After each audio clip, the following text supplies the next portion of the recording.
Everyone, कसे आहेत तुम्ही सर्व? मस्त मजेत. मी पण खूप छान मस्त मजेत. तर माझी हॅपी जर्नी खूप सुंदर प्रकारे जावो कारण की मी चाललेली आहे. कंटिन्यू ब्लॉगमध्ये राहा, तुम्हाला समजेलच मी कुठे चालले, काय चालले ते. एवढं सकाळी तर मी बरोबर 6:30च्या दरम्यान निघालेले आहे, म्हणजे 6 वाजता निघालेली आहे. आणि सकाळी यांना घेऊन हे चाललेत गावी. जसं ब्लॉगमध्ये तुम्ही अगोदर बघितलं असेल, पॅकिंग वगैरे करून झालेली होती. आणि फायनली मी पोचलेले आहे स्टेशनला. ठाणा स्टेशन आहे आणि हा उगवता सूर्य जो पूर्वेपासून इतकं छान असं हे दिसते. इथे चारी बाजूने येणारे लोकल ट्रेन आपल्या मस्त अशा हा ब्रिजवरती उभं राहून बघितलं तर सो सुंदर. आणि त्यानंतर आम्ही ब्रिजवरती वाट बघत बसलेली आहे प्लॅटफॉर्मवरती, कुठल्या ठिकाणी लागणार आहे ट्रेन ती. सो माझ्याबरोबर अजून कोण आलेलं नाही, मीच लवकर पोहोचले इथे. 6:15ला ट्रेन आमची येणार होती 6:45ला. ठीक आहे. त्यानंतर आम्ही 4 एकत्र भेटलो आणि फायनली आता आमचा प्रवास सुरू झालेला आहे. सो गाईज, आम्ही चाललेलो आहोत लोणावळा ज्वेल हॉटेलमध्ये, रिसॉर्टमध्ये. सो फायनली आमची ट्रेन आलेली आहे. इकडे बघू शकता युनिव्हर्सिटी. ट्रेनचं नाव आहे मुंबई पुणे युनिव्हर्सिटी. सो ही वाली आली ट्रेन आणि आमचे सगळे साथीदार ह्या ट्रेनमध्ये आहेत. आणि फायनली आम्ही त्या चढायला जाणार. तर हा एवढा क्राऊड इथे तुम्हाला दिसतोय, म्हणजे आम्हाला काय आतमध्ये चढून देत नाहीत. सो फायनली आम्ही आतमध्ये चढलो आहे. स्वरा मॅम आहेत, मी आहे, आसमी मॅम आणि आमच्या छोट्या शमिका मॅम. ठीक आहे. सो चला गाईज, बघूया आता. सगळ्यांची तुम्हाला ना ओळख करून देते. तर फायनली आम्हाला ना सीट नंबर्स मिळालेले आहेत, त्या पद्धतीने आम्ही बसलो आहे.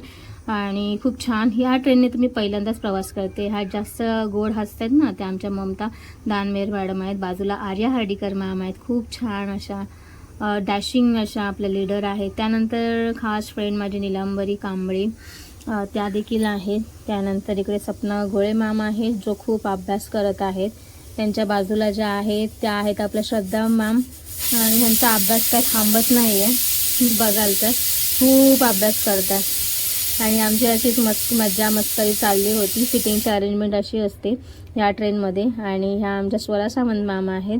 तर खूप सुंदर असं हे आमचं झालं होतं कॉर्डिनेशन एकमेकांशी बोलून. मला ना चलताना साईडची सीट मिळालेली आहे. मला तर अनकम्फर्टेबल होती. आणि इथं एक सीन झाला होता, मला वाटलं 40 नंबरची सीट जी विंडो सीट आहे ना तीच माझी आहे. मी भांडते त्या माणसाची लिटरली की मला त्या सीटवरती बसायची, ती माझी सीट आहे. नंतर बोलले तुमचा नंबर किती आहे? मी म्हटलं माझा नंबर 39 आहे. तर म्हणे ही तुमची सीट नाही आहे, ही माझी सीट आहे, बघा जरा नंबर कुठला आहे. अच्छा म्हटलं ठीक आहे. त्यानंतर मग मॅडमनी काढल्या आमच्या छानपैकी वेफर्स, बनाना वेफर्स. तर ममता मॅमने बनाना वेफर्स काढले, सगळ्यांबरोबर शेअर केले, आम्ही देखील खाल्ले. मला म्हणायला गेलं तर वेफर्स हा प्रकार जास्त आवडतच नाही. त्या वेफर्समुळे कसं खोकला वगैरे पण येतो, त्याच्यामुळे मी हा प्रकार कधीच खात नाही ट्रेनमध्ये म्हणायला गेलं तर. आणि सकाळी नाश्ता वगैरे पण करून आले नव्हते, त्याच्यामुळे म्हटलं चला बघूया लिटरली काय करता येईल ते. आणि इकडे बघाल तर आम्ही एन्जॉय करत होतो, बनाना वेफर्स खात होतो. म्हटलं काहीतरी पाहिजे यार, पोटाला आधार दिला पाहिजे. सो मी घेतलं आणि खायला सुरुवात केली. स्वप्ना मॅम दाखवतात आम्हाला, सपना मॅम, की खाताय ना, खायलाच पाहिजे, तसं हसताय ना, हसायलाच पाहिजे गाई. सो इकडे सगळ्यांना खुनवत त्यानंतर थोडीशी ओळख झाली. आणि आम्ही सगळे एकत्रच डिपार्टमेंटमध्ये असताना त्या बाजूवाल्या अंकलने विचारलं आम्हाला सरांनी की तुम्ही कुठे चालले सगळा ग्रुप करून. तेव्हा मग आम्ही आमच्या प्रोडक्टच्याबद्दल थोडीशी माहिती दिली ह्या सरांना की काय आहे, कशाबद्दलचं काम आम्ही करू. काय इथे बसलेले जे पर्सन होते, व्यक्ती होते, ते गेले वॉशरूमला. मग तेवढाच संधीचा फायदा घेतला आणि मस्तपैकी गेले विंडो सीटजवळ. कारण की कुठलाही प्रवास करत असताना विंडो सीट जर असेल ना तर प्रवास हा खूप सुखाचा असो. मग ती बस असो, ट्रेन असो किंवा एरोप्लेन असो. बघू आता एरोप्लेनची सवारी कधी करायला मिळते, बट विंडो सीटला बसून जो आनंद मिळतो ना तो थोड्या क्षणासाठी का होईना खूप भारी वाटला. त्यानंतर इथे सपना गोळे मॅडमनी या मॅडमला करून आपलं पॅड एक्सेलवालं आणि एक नाभी ऑइल त्यांना सजेस्ट केलं. आणि खूप छान आपल्या कंपनीचं पॅड जे प्राईम प्रोडक्ट आहे ते घेतलं त्यांनी. अनेक फोटो देखील काढला. त्यानंतर मयुरी, नीलांबरी मॅम सगळेजण आम्ही एकत्र उतरलो खाली ट्रेनमधून. त्यानंतर आमची बहीण माझी सो सलोनी मोरे मॅडम इकडे मला भेटल्या, त्यानंतर इंद्रायणी मॅडम भेटल्या, कारण की ह्या दुसऱ्या कंपार्टमेंटमध्ये होत्या आणि आम्ही दुसऱ्या कंपार्टमेंटमध्ये एकत्र होतो. सो सगळेजण आम्ही भेटलो, एकत्र आलो आणि त्यानंतर आम्ही फायनली उतरल्यानंतर मी शोधत होते लोणावळ्याचं जे स्टेशनवरती लिहिलेलं मोठं नाव असतं ना, तिथून फोटो काढायचा होता, एक व्हिडिओ करायचा होता क्लिक. बट काय ते मला ऑल स्टेशनमध्ये कुठेच दिसलेलं नाही आहे. त्याच्यामुळे म्हटलं जाऊ दे, आत्ता काय भेटणार नाही आहे. त्यानंतर दूर असं नजर गेल्यानंतर मला ना हे पोस्टर दिसलं, इथे बघताय का तुम्ही, पण ते एवढं लांब होतं ना आणि आम्ही या साईडला होतो. त्यानंतर आम्ही बाहेर पडलो, ज्या ठिकाणी आम्हाला जायचं होतं ज्वेल रिसॉर्टमध्ये आम्ही जाणार होतो. सो फायनली इकडे बघू शकता आम्ही इकडे आलो आणि आता आम्ही निघणार होतो जाण्यासाठी. निघालो बाहेर येण्यासाठी. बघताय तर काय इकडे सगळेजण एकत्रित उभे होतो, थांबलो होतो. आसमी मॅम, इंद्रायणी मॅम आणि सगळ्यांचा व्हिडिओ शूट करून झाल्यानंतर फायनली आम्ही बाहेर पडलो आणि बाहेर बघतोय तर काय डाव्या साईडला बसलेल्या होत्या त्या कोकणातले जे हे असतात ना, जांभळवाली होती, त्यानंतर ते जाम म्हणतात ना आपण, तर ते वालं होतं. आणखीन एक दुसरा एक काहीतरी पदार्थ असतो गाईज, पण मला माहिती नाही ते बारीक छोटंसं काय होतं ते, करवंद आणि आणखीन एक होतं असं, ते छोटेवाले जे करतात ना त्या काकी, ते वालं त्याला काय म्हणतात मला काय माहिती नाही, पण कमेंट करून सांगा जर तुम्हाला माहिती असेल तर. आणि फायनली इथे लोणावळ्याचा मला हे दिसला पोस्टर आणि फायनली तिथे क्लिक केलं आणि आम्ही सगळेजण निघालेलो आहोत आता आमच्या रिसॉर्टकडे. ती ज्या हॉटेलमध्ये आम्हाला थांबायचं होतं ते आम्ही कसं जायचं काय जायचं ह्याचा विचार करत आम्ही इथे थांबलो होतो. आणि ते ऑटो देखील होत्या, बट माहिती आहे ना आपल्याला माहिती नसतं काही गोष्टी, मग आपल्याला फायनली बघा FNI मधून यायला मिळालं. रेट ह्या बघा आमच्या मयुरी मॅम किती क्यूट हसते ना, वाव किती लंबरी मॅम को बाई शर्मा रही है. चला मग आम्ही चाललो त्या ज्वेल रिसॉर्टमध्ये.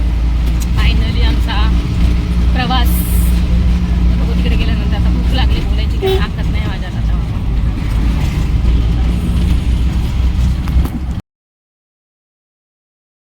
बघू शकता ज्वेल रिसॉर्टमध्ये आम्ही पोचल्यानंतर बाहेरचा नजारा हे पूर्ण हे खूप छान होतं, ग्राउंड होतं आणि इकडेच आमचं हॉटेल होतं वरती आम्ही जिथे जाणार होतो. आणि आता आम्ही फायनली जिथे जाणार आहोत ना ते नाश्ता करण्यासाठी जाणार होतो. इकडे नाश्ता करण्याची सोय होती आम्हाला. सो आम्ही फायनली इकडे पोचलो, फ्रेश वगैरे झालो आणि आम्ही इथे थांबलो आहे. म्हणजे चावी वगैरे घेण्यासाठी रूम्स अलॉटेड केलेले आणि कोणते ग्रुप्स कोणत्या बरोबर कोणती व्यक्ती असणार आहे त्यांचे हे चालू होते. आम्ही करवंद घेतली होती ममता मॅमने, तेच खात होतो, पण जशी करवंद पाहिजेत ना तशा पद्धतीची अजिबात नव्हती. खूप बकवास टेस्ट होती करवंदांची. त्यांना जाणून बुजून असं हे केलेलं होतं जबरदस्तीने असं वाटत होतं ते करवंदांना, त्याच्यामुळे काही एवढा फील नाही आला गावचा असं खाण्याचा. आणि इकडे एक्सपेरिमेंट करतात ममता मॅम, मीठ ठेवतात, त्यांचं डोकं दुखतं आहे म्हणून जिभेखाली मीठ ठेवून पाणी घेणार आहेत ते. सो हा एक्सपेरिमेंट चालला आहे त्यांचा स्वतःवरतीच. सो ते करतात एक्सपिरियन्स आणि बघू आता कितीचा आराम येतो आहे त्यांना तो. आणि त्यानंतर आम्ही फायनली ना चाव्या वगैरे घेतल्यात आणि आम्ही आता चाललो आहे वरती, जिकडे रूम आपल्याला अलॉट केलेले आहेत ना तिकडे जाणार आहोत. सो FNIमुळे मला खूप छान पद्धतीने लोणावळा ची ट्रिप पण करता आली, प्रवास पण करता आला, ज्या ट्रेनमध्ये मी कधी प्रवास पण केला नव्हता. आणि फायनली आज 3 दिवसांच्या सुट्टीवरती आलेली आहे एकटीच मी माझा प्रवास FNIमध्ये खूप छान पद्धतीने करण्यासाठी. इतका छान असा विश्वास स्वप्न मॅमने जो दाखवला, दर्शवला आणि जी स्वतःला सिद्ध करण्याची संधी मला अवेलेबल करून दिली त्याबद्दल खरंच त्यांचे खूप खूप आभारी आहे मी. आणि त्यानंतर फायनली आम्ही वरती पोहोचलो जिकडे रूम्स आपल्याला अलॉट केलेले होते ते. आणि आम्ही आमच्या रूममध्ये त्या सरांना ठेवणार होते म्हणून आम्हाला तो दिलाच नाही आणि आम्ही आमची संपूर्ण तयारी ह्याच रूममध्ये केली. आणि दुपारच्या नंतर जेव्हा आमचं सेक्शन झालं फायनली ना रात्री झोपायला जेव्हा आम्ही गेलो त्यावेळेस आम्हाला तो रूम मिळाला, नाही तर तोपर्यंत आम्ही इकडेच होतो. आणि हा आपला रूम आहे. पाठीवरची बॅग तर इतकी वजन होती ना अक्षरशः, बापरे मी काय दगडधोंडे घेऊन आलेली की काय माहिती 3 दिवसाचा प्रवासासाठी. एवढे कपडे, एवढे ड्रेस आणि काय बरंच काय. सो मस्तपैकी. आणि हा मिशोमधूनच मागवलेला टॉप होता, खूप सुंदर, खूप छान. शमिका मॅमना विचारला, शमिका मॅम म्हणाले की नको, मग की ते आंबट आणि इतकं घाणेरडी टेस्ट लागत होते ना त्याची, विचारूनच सोय नव्हती. त्याच्यामुळे म्हटलं जाऊ तर काय करणार, फेकून तर देऊ शकत नाही, हवं तर लागणारच. त्याच्यामुळे. आणि हा आमचा रूम आहे, विंडो AC वगैरे आहे इकडे. आणि आम्ही थोडीशी तयारी पण करत होतो. पटापटा जा रे नीचे. अरे इथे पण किती मोठा आरसा आहे. इथेच यायला आहे ना, 4-5 जणी इकडेच थांबली. मला पुन्हा जायला लागणार आहे, परत मला नोटबुक घेऊन या. ओ फोटो सेक्शन.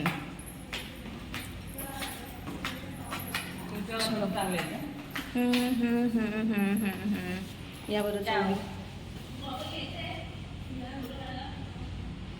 चलो खाली जायचं.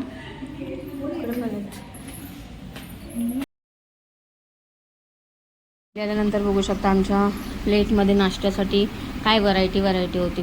उपमा होता, पोहे होते आणि ब्रेड आणि बटर होतं. कॉफी वगैरे होती. पण हा सुका नाश्ता असा बघूनच ना कसं तरी होत होतं. पण आता काय करणार, वेळेअभावी भूक तर लागली होती इतकी, काहीतरी खाऊन आपल्या पोटामध्ये जे काव करत होती ना त्यांना शांत करायचं होतं. त्याच्यामुळे आलेल्या अन्नाला नाही न म्हणता पटकन संपून घेतलं. आणि सेक्शन आपलं काय होणार होतं, कशा पद्धतीचं असणार होतं याच्याकडे सर्वांचं लक्ष विखुरलेलं होतं की चला आता बघूया कशा पद्धतीने आणि काय. तर हा ब्लॉग जो आहे ना तो पार्ट 1, पार्ट 2, पार्ट 3 अशा पद्धतीने येणार आहे, कारण की एकाच टायमाला मी तो अपलोड करू शकत नाही. पण नक्कीच बघा आणि नक्की कमेंट करून सांगा कसा वाटला.